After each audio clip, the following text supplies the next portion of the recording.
요한복음 20장 11절에서 18절까지 말씀. 이 하나님의 계시의 말씀을 한 목소리로 받들어 읽겠습니다. 마리아는 무덤 밖에 서서 울고 있더니 울면서 구부려 무덤 안을 들여다보니 흰옷 입은 두 천사가 예수의 시체 뉘었던 곳에 하나는 머리편에 하나는 발편에 앉았더라. 천사들이 이르되 여자여 어찌하여 우느냐? 이르되 사람들이 내 주님을 옮겨다가 어디 두었는지 내가 알지 못함이니이다. 이 말을 하고 뒤로 돌이켜 예수께서 서 계신 곳을 보았으나 예수이신 줄은 알지 못하더라. 예수께서 이르시되 여자여 어찌하여 울며 누구를 찾느냐 하시니 마리아는 그가 동산지기인 줄 알고 이르되 주여 당신이 옮겼거든 어디 두었는지 내게 이루소서. 그리하면 내가 가져가리이다. 예수께서 마리아야 하시거늘 마리아가 돌이켜 히브리 말로 랍오니 하니 이는 선생님이라는 말이라. 예수께서 이르시되 나를 붙들지 말라. 내가 아직 아버지께로 올라가지 아니하였노라.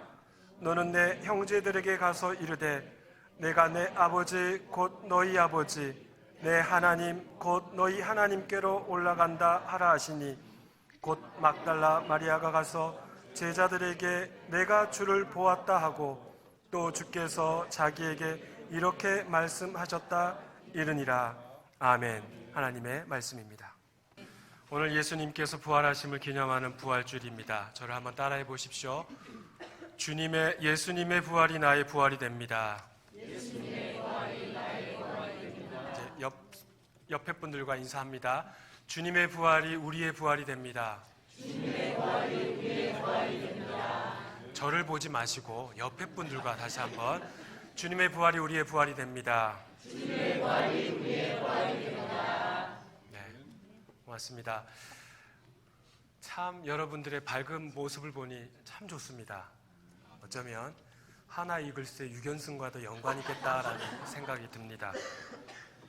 어쨌든 복된 부활주일 우리 주님께서 여러분 한 분 한 분에게 크신 은혜 허락하여 주실 줄 믿습니다.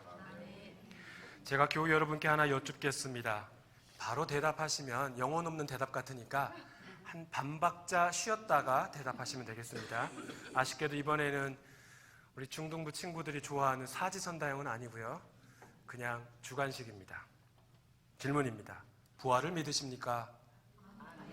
반박자 쉬었다 하시라니까요. 영혼 없는 대답처럼 느껴진다니까요. 다시 한번. 없었던 것처럼 하고요. 부활을 믿으십니까? 아멘. 인간의 역사상 지금까지 딱 한 번 있었던 이 사건, 부활을 믿으십니까? 아멘. 혹시 이렇게 생각하시는 분도 있을 거예요. 아이, 목사님, 부활 또 있었잖아요. 죽은 나사로가 살지 않았습니까? 아이, 그럼 부활이잖아요. 나사로가 죽었다가 살아났지만 또 어떻게 됐어요? 죽었어요. 성경에 나와 있지는 않지만 죽었어요. 그 양반은 한 번 죽고 하나님의 품에 안길 뻔했는데 예수님 때문에 두 번 죽게 된 거예요. 죽음의 고통을 딱 한 번만 당해도 그거 얼마나 힘든데 그분은 두 번 당했다니까요. 아유, 저 같으면 싫어요. 인류 역사상 참된 부활은 예수님 한 분뿐입니다. 믿으십니까?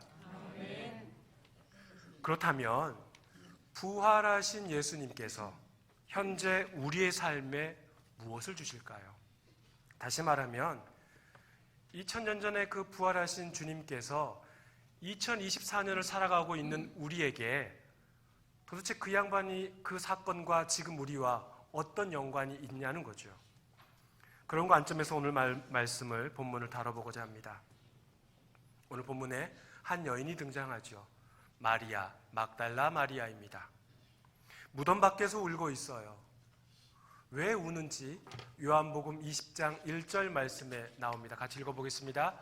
안식 후 첫날 일찍이 아직 어두울 때에 막달라 마리아가 무덤에 와서 돌이 무덤에서 옮겨진 것을 보고 예수님께서 십자가에서 죽으시고 그의 시신을 돌 무덤에 안치시켰습니다. 큰 돌로 입구를 막아놨는데 그 닫혀 있어야 할 무덤이 열린 것이죠. 열려있는 상태로 있게 된 것이죠. 마리아는 동트기 전에 예수님의 무덤을 찾아갔는데 그 열린 무덤을 보고 울고 있는 겁니다. 누군가가 예수님의 시신을 가져간 것은 아닌가.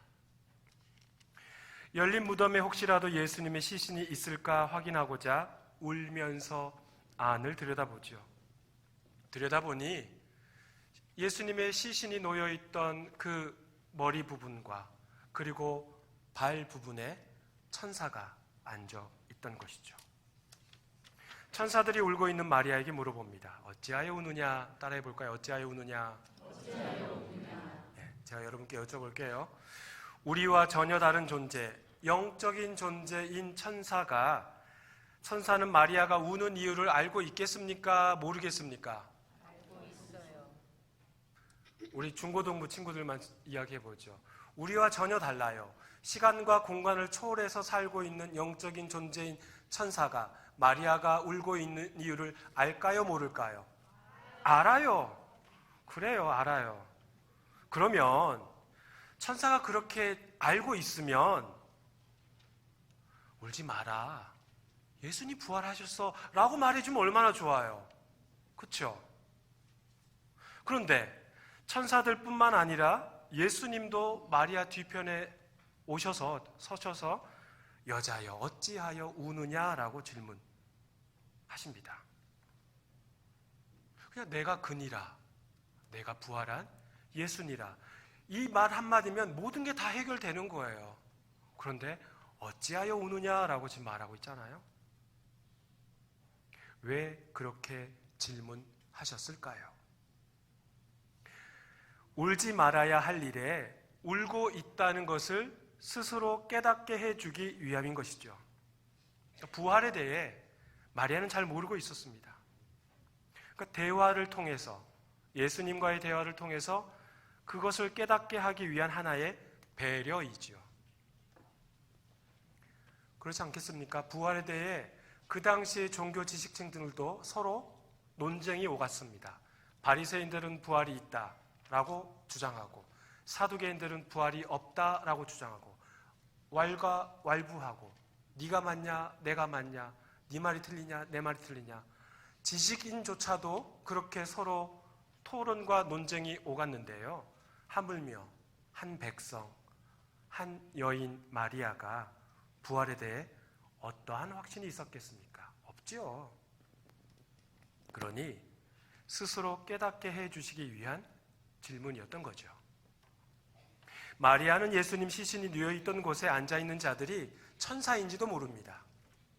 게다가 갑자기 마리아 뒤에서 등장하는 이도 천사들과 똑같은 그런 같은 질문을 하고 있으니 마리아 입장에서는 이 얼마나 답답할 노릇입니까? 요한복음 4장에 보면 예수님께서 사마리아 여인과 우물가에서 말씀을 나누시지요. 예수님께서 여인에게 물 한 잔 달라고 하십니다. 그러면서 물 마시면서 조용히 계시다가 그냥 가면 될 텐데 이것저것 물어보십니다. 예수님께서. 주님께서는 그 물과 연결시켜 대화를 이어가시는 거죠. 이 물을 마시는 자는 다시 목마르지만 내가 주는 물을 마시면 영원히 목마르지 아니하다. 그러자 여인이 또 대화를 이어갑니다. 요한복음 4장 15절 말씀 읽겠습니다. 여자가 이르되 주여 그런 물을 내게 주사 목마르지도 않고 또 여기 물 기르러 오지도 않게 하옵소서. 예, 이 부탁에 우리 주님은 아주 뜬금없는 명령을 하십니다. 가서 네 남편을 불러오라. 대체 이게 지금 무슨 소리입니까? 목마르지 않을 물 달라고 하는 지금 그 요청에 네 남편 불러오라. 예수님께서는 진정한 영적인 목마름에 스스로 직면하게끔 여인에게 질문하신 것이죠. 네 남편 불러오라, 그 말은 그 남편이 너의 참된 남편이 아니다는 것을 알려주는 거죠. 참된 남편은 신랑 대신 예수 그리스도고, 우리는 또는 그 여인은 주님의 신부가 되는 것 아니겠습니까? 지금 주님께서는 마치 태어난 지 얼마 안 된 아가에게 이유식을 떠먹여 주듯이 그런 단도직입적으로 정답을 주시고 있는 게 아닙니다. 인간이 얼마나 부족한지, 인간이 얼마나 연약한지, 인간이 영적으로 얼마나 갈급한 자인지 스스로 묻고 깨닫도록 하고 싶으신 것이었죠. 생수와 관련된 주제, 또한 참된 남편과 관련된 주제, 예배와 관련된 그 주제로 대화를 하시고 그 여인이 스스로 대답을 하게끔 합니다. 그 대답을 찾은 그녀는 바로 어떤 행동을 합니까? 물동이를 버려두고 동네로 들어가서 사람들에게 말합니다. 와서 보라, 이는 그리스도 아닌가? 와서 보라, 이는 메시아가 아닌가? 동네 사람들의 눈을 피해 정오 12시에 물을 길러온 여인이었습니다. 근데 어떻게 바뀐 거예요? 동네 사람들을 일일이 만나서 와서 보라, 내가 봤다. 이는 그리스도가 아닌가? 우리가 그렇게 기다리고 기다리던 메시아가 아닌가라고 고백하는 거죠.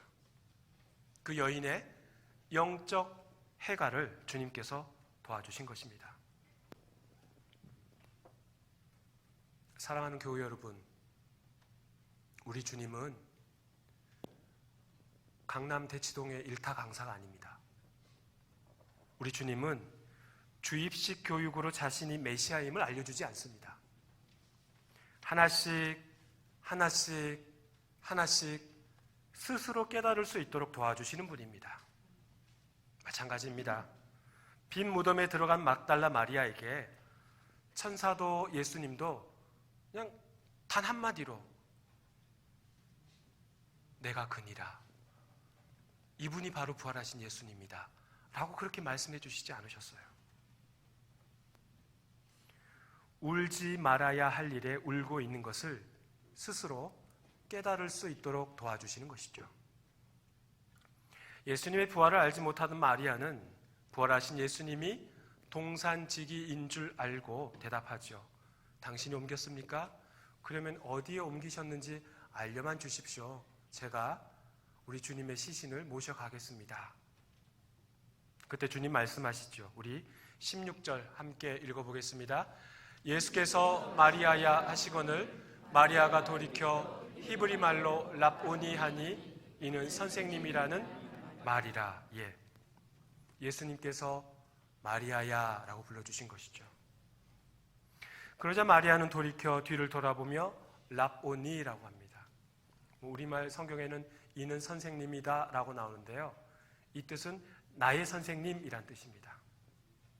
마리아가 어떻게 예수님께서 자신을 부르는 음성을 잊을 수 있겠습니까? 마리아야, 어찌 양이 목자의 음성을 잊을 수 있겠냐는 말이죠. 귀신 들려있던 자신을 고쳐주신 그 예수님의 음성을 마리아가 어떻게 잊어버릴 수 있겠습니까? 마리아는 부활하신 예수를 보고 믿은 게 아니라 예수님의 음성을 듣고 믿은 겁니다. 사랑하는 교회 여러분, 그렇습니다. 내가 아무리 예수님을 찾고 싶어도, 아무리 주님의 음성을 듣고 싶어도 나로부터 시작되는 것은 아무것도 없습니다. 내가 예수님 찾는다고 찾아질까요? 아니요. 내가 예수님 부른다고 예수님이 답해 주십니까? 아니요. 주님이 우리의 이름을 먼저 불러주시지 않으면 우리는 주님께로 갈 수 없는 존재들입니다. 주님의 부르심이 먼저 있어야 주님임을 깨닫게 됩니다. 주님의 부르심이 있어야 주님의 음성을 듣고 알게 된다는 것이죠. 로마서 3장 23절에 나오죠. 모든 사람이 죄를 범하였음에 하나님의 영광에 이르지 못하더니, 우리는 하나님의 영광에 결코 이를 수 없는 존재들입니다. 죄인인 우리는 결코 주님에게로 나아갈 수 없는 존재라는 것이죠. 내가 찾는다고 주님을 찾을 수 있는 게 아니라 주님께서 불러주셔야 그 음성에 대답할 수 있는 존재들입니다. 오늘 부활주일을 맞아 오랜만에 이 자리에 오신 분도 있으리라 생각합니다. 어쩌면 코로나 이후로 처음 오신 분도 있으리라 생각합니다. 내 힘과 내 의지로 또 오늘 날씨가 너무 화창해서 기분이 좋아서 이 자리에 나왔다고 생각하십니까? 아니면 구역장님들의 끈질긴 요청으로 마지못해 이 자리에 나오셨다고 생각하십니까? 아닙니다. 구역장이 무슨 재능이 있습니까? 목사가 여러분을 끌어당기는 무슨 힘이 있겠습니까? 없습니다. 전혀 없습니다. 인간은 아무 힘이 없습니다. 또한 우리 교회에 새 가족으로 오셔서 우리 교회 등록하신 분들도 마찬가지입니다. 내 결정으로 또는 함께 예수 믿는 타인의 결정으로 여기 등록하셨다고 생각하실 수도 있습니다. 그러나 아닙니다. 주님께서 때와 시간이 되어 이 자리에 불러주신 줄 믿습니다. 주님의 부르심에 여러분이 반응을 하고 이 자리에 오신 줄 믿습니다. 주님의 부르심에 여러분이 대답을 하시고 순종하였기에 이 자리에 오신 줄 믿습니다. 주님의 부르심에 민감한 자들이 됩시다. 주님의 부르심에 아멘으로 순종하는 자들이 됩시다. 그리하여 전적으로 주님만을 의지하며 살아가는 여러분들 되시기를 주의 이름으로 간절히 축원합니다. 마리아는 부활하신 주님의 음성을 듣고 얼마나 기뻤을까요? 그런데 주님은 마리아에게 뭐라고 말합니까? 나를 붙들지 말라. 따라해 볼까요? 나를 붙들지 말라. 주님께서 자신의 이름을 불러주셔서 기뻤는데 붙들지 말라는 그 말씀을 듣고 또 한편으로 얼마나 서운했겠습니까? 나를 붙들지 말라라는 뜻은 나를 만지지 말라라는 뜻이에요. 여기서 질문합니다. 현재 마리아가 예수님을 붙들고 있었다는 이야기입니까? 아직 붙들고 있지 않았었다는 이야기입니까? 다시 한번 질문하겠습니다. 마리아가 현재 예수님을 붙들고 있었다는 이야기입니까? 아직 붙들지 않았다는 이야기입니까? 붙들었다는 이야기죠. 붙들었다는 이야기. 만지고 있다는 이야기입니다. 왜요? 붙들지도 않았는데 붙들지 말라고 처음부터 말씀하시지는 않았겠죠. 왜냐하면 부활하신 몸을 절대 붙들지 말아라, 만지지 말라고 말씀하신 것이 아니라는 거죠. 왜? 지금 마리아는 예수님을 붙들고 있는 거예요. 근데 붙들고 있는데 붙들지도 않았는데 만지지 마, 붙들지 마, 이게 아니라는 거죠. 어디 말씀을 보면 알 수 있냐면 예수님께서 제자들에게 나타나시잖아요. 그 중에 도마에게 주님께서 뭐라고 말씀하셔요? 나를 만져봐라. 여기 만져봐. 그렇게 말씀하시잖아요. 그러면 도마에게는 그렇게 만져보라 말씀하시고 마리아에게는 만지지 마, 붙들지 마. 이건 성차별이잖아요. 아니죠. 지금 마리아가 예수님을 아주 꽉 붙들고 있는 거예요. 왜요? 왜 그렇게 꽉 붙들고 있어요? 기쁘니까요. 안 기쁘시겠습니까? 너무 반갑죠. 믿기지 않은 일이 일어난 것 아닙니까? 사흘 전에 죽으셨던 분이 자기 눈앞에 나타나셔서 자신의 이름을 불러주시는데 이것보다 더 반가운 일이 어디 있겠습니까? 저 같아도 주님을 와락 안았을 겁니다. 나를 붙들지 말라는 뜻은 이제 예전처럼 이 땅에서 함께 지낼 수 없고 하나님 아버지께로 올라가야 한다는 뜻입니다. 마리아는 꽉 붙들면서 그런 생각했겠죠. 야, 주님 다시 살아나셨어. 부활하셨어. 이제 우리 주님과 함께 주님께서 들려주시는 하나님의 말씀을 듣고 하나님 나라와 관련된 말씀을 듣고 또한 여러 병자들을 치유하는 데 따라다니고 갈릴리뿐만 아니라 온 지역에 우리 주님과 함께 전도하러 다니면 와, 이거 얼마나 행복할까, 그런 생각하지 않았을까요? 했겠죠. 그런 꿈 같은 시절이 다시 올 것이라 기뻐했겠죠. 그런데 부활은 죽기 전 모습으로 다시 돌아가 갈릴리와 여러 지역을 다니면서 전도 활동하기 위한 것이 아닙니다. 부활은 아버지 하나님께로 올라가시기 위한 것이죠. 17절 말씀 함께 읽어보겠습니다. 예수께서 이르시되 나를 붙들지 말라. 내가 아직 아버지께로 올라가지 아니하였노라. 너는 내 형제들에게 가서 이르되 내가 내 아버지 곧 너희 아버지 내 하나님 곧 너희 하나님께로 올라간다 하라 하시니. 성금요일에 나눴던 말씀과 이어집니다.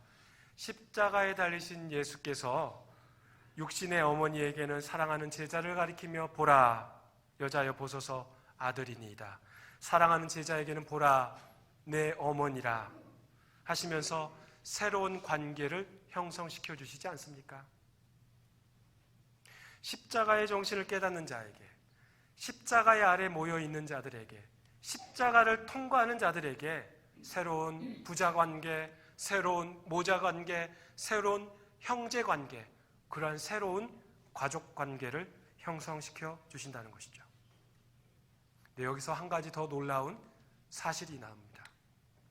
육신의 형제와 형제만 새로운 형제관계가 아니라 새로운 어머니와 새로운 아들의 그런 새로운 모자관계뿐 아니라 부활 이후에는 어떤 새로운 관계가 형성된다고 합니까?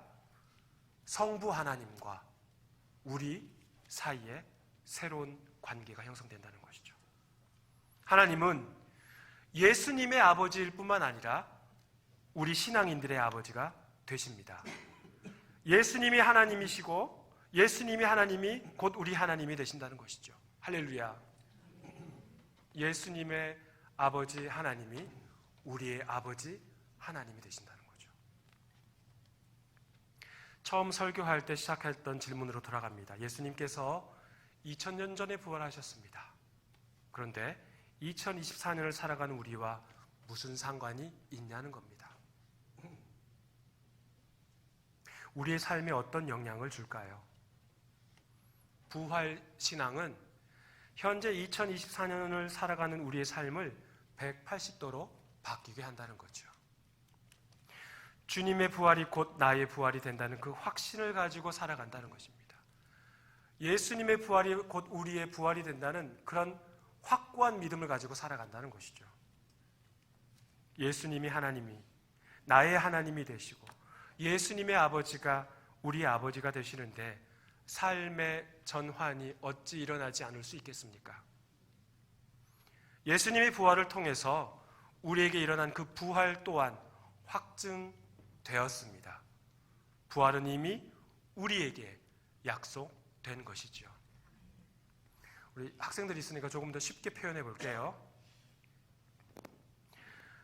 예수님의 부활과 우리 2024년을 살아가는 우리하고 무슨 상관이 있냐는 것은 곧 다 이긴 야구 경기 재방송 보는 것입니다. 요즘 류현진 선수가 돌아왔다고 하나가 이렇게까지 잘할 수 있을까 싶어요.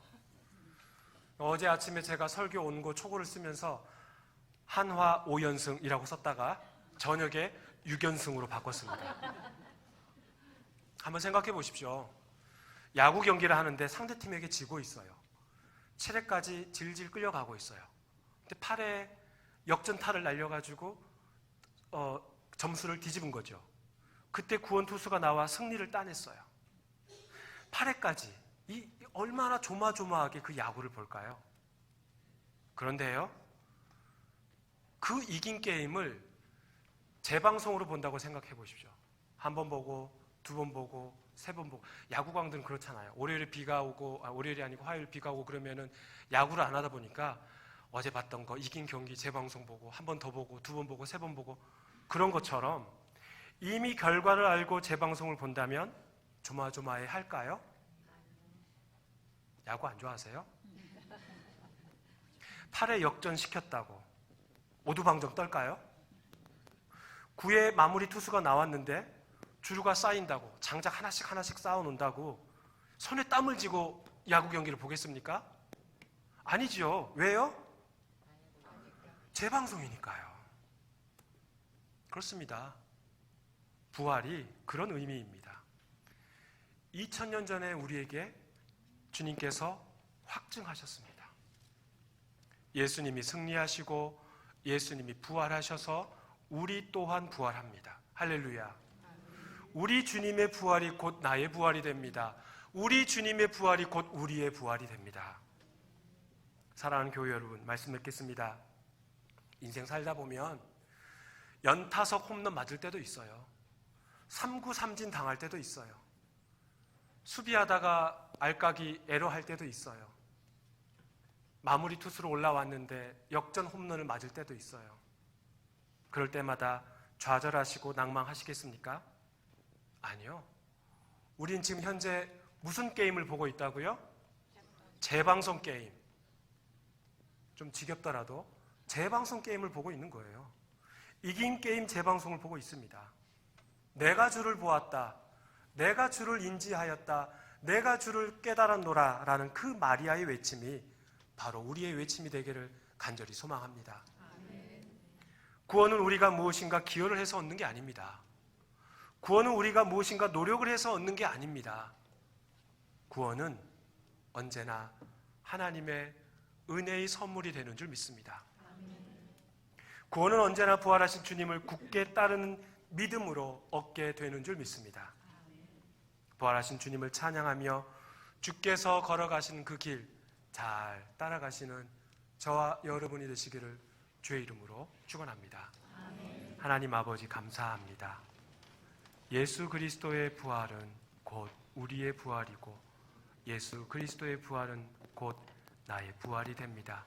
우리는 다 이긴 게임 재방송을 보고 있습니다.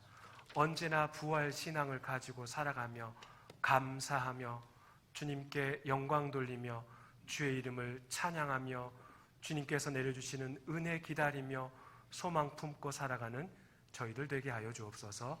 존귀하신 예수님의 이름으로 기도하옵나이다. 아멘.